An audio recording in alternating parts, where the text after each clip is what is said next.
What does this Jets win tell you, sir? Well, it tells me that the Bengals, though talented as they are, that they're a young football team, and they have to understand when they climb a little bit up that mountain. Now, the other teams that are trying to climb up that mountain will play them with more intensity, and they have to match that intensity, and they didn't do it yesterday. The Eagles blew up the Lions 44-6. Stephen A., was this win more about the Eagles or the Lions? The Lions. They're atrocious. We know this. Listen, we're trying, and we've seen them have competitive games. Mm-hmm. Let's face reality. We're looking at a team that has the possibility of going 0-17. Yeah. Yep. I mean, that is really what it is. I hope that doesn't happen. Yeah. But we're looking at a team that has the possibility of going 0-17. Mm-hmm. City of Detroit deserves better. Michael, the Niners beat the Bears, but both Justin Fields and Jimmy G played well. Which quarterback were you more impressed with? Man, I've said it a million times. I measure men the distance traveled and the distance that Justin Fields traveled, man, and the way he played yesterday. You got to give him all the props in that. You know, I was getting on Ryan last week because Ryan said, I won the argument. No, you didn't win the argument. They coached him better this week, though, playmaker. Yesterday was your best day for that argument. I must give it to you. So absolutely Justin Fields. All right, Stephen A., here come the Steelers. You called the season a wrap in week 3 after a loss to the Bengals, but your Steelers have won 3 straight now, beating the Browns and are a game back in the loss column behind the first-place Ravens. Here's Big Ben on a big win in Cleveland.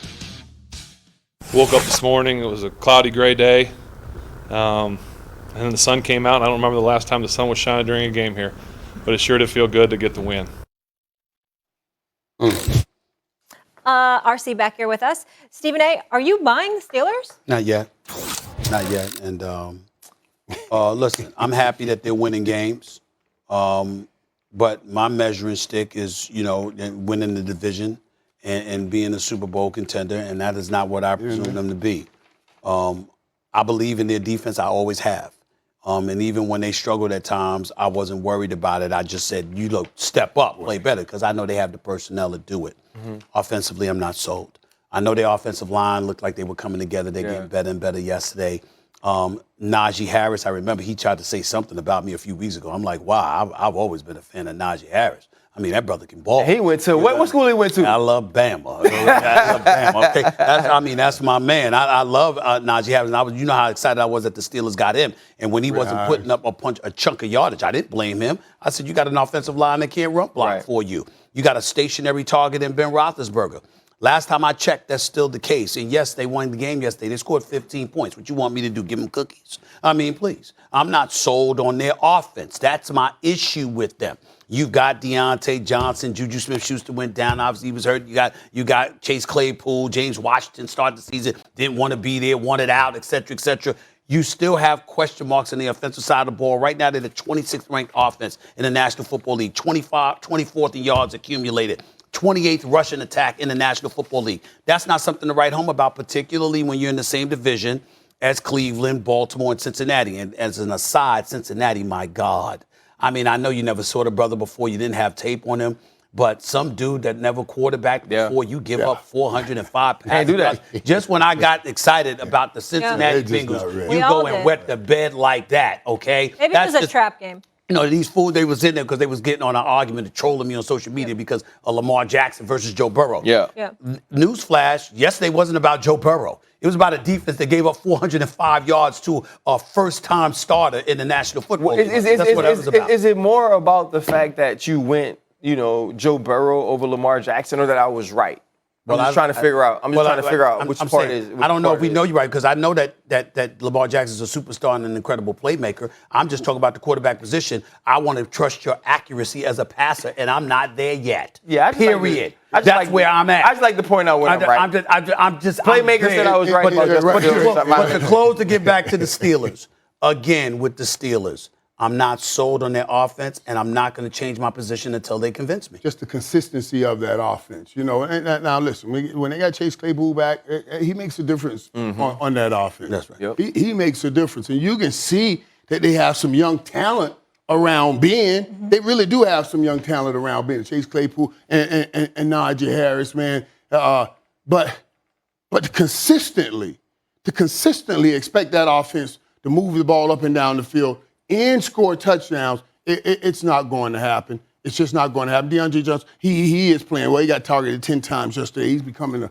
front runner in that offense, man. And they're running the football. But, boy, they got a great defense. Yes. A great defense. And all the trouble that we've talked about all day, what's going on in the AFC, I can see where people start saying, well, a little hope here. But I just don't see enough consistency in the offense scoring. Ryan, who's the bigger threat to the Ravens now? Would you say it's the Bengals or Steelers? No, I think it's the Pittsburgh Steelers because of the way they can play defense, right? Okay. The Bengals are inconsistent. The one thing about the Pittsburgh Steelers is when healthy, when full, the Pittsburgh Steelers defense is the most consistent thing in the AFC North. It's not the Baltimore Ravens offense, not the Cincinnati Bengals, it's not the Cleveland Browns. It's the Pittsburgh Steelers. And now that you're starting to get a running game, when you watch this team play yesterday, when you watch this team play last week or 2 weeks ago or 3 weeks ago against the Broncos, you saw the interior of this offensive line start to create holes for Najee Harris. And I'm going to be honest, I was a guy that said to myself, Najee Harris is not a difference maker. Najee Harris is not one of these backs that change your team. He's actually started to do that. He's actually changed the physicality in which they play. And Matt Canada now knows, when you look at 26 carries yesterday, Matt Canada now knows this is how we win. Right. Think about this, and it's been my fault, and Stephen A. is totally a victim of this, right? The thing that he always comes on here and talks about Mike Tomlin and says how great of a coach he is, he often forgets this when we ask these questions, and I forgot it a little bit earlier this season. The man ain't had a losing season, right? The man has figured out how to win games, and it seems like he's starting to turn this thing around in Pittsburgh. I wouldn't be surprised if the Pittsburgh, What am I a victim of? Of forgetting that. I forget. I forget that they win. Hey, man, come on. What? Hey, what's your name? Michael. What's your name? Molly. I said Stephen A. Didn't I? What I say, playmaker? Hold on. What I say, Stephen A. Huh? He said, this man won a Super Bowl with the Pittsburgh Steelers, and you call him out more than me? I called you a traitor. How you switch that narrative? He trying to be slick. Excuse me. Who called you the traitor? Who was that? That would be me. Because you on these airways going off about the. I'm not always wrong. I just tell the truth. Excuse me. I've got at least 3 occasions this season where you've been wrong. Don't get me started, okay? But I've always told you too hard on the Steelers, and now you're trying to act like it's me. It's me. But you turned your back on him. I'm hard on him. You turned your back on him. You're sitting up here watching the Pittsburgh Steelers progress, watching Mike Tomlin give you a coaching masterpiece, and you forgetting that? Oh, I don't believe in him. I don't believe in the offense. I don't believe in the offense. You're wrong. This team has an opportunity to be a playoff contender.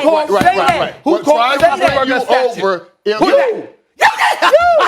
they no longer. Who did it first? It was you. I don't remember. If the Steelers no longer ask Ben to make the plays to win the game, just don't make the plays to lose the game. That's they're asking now. Now they got a shot.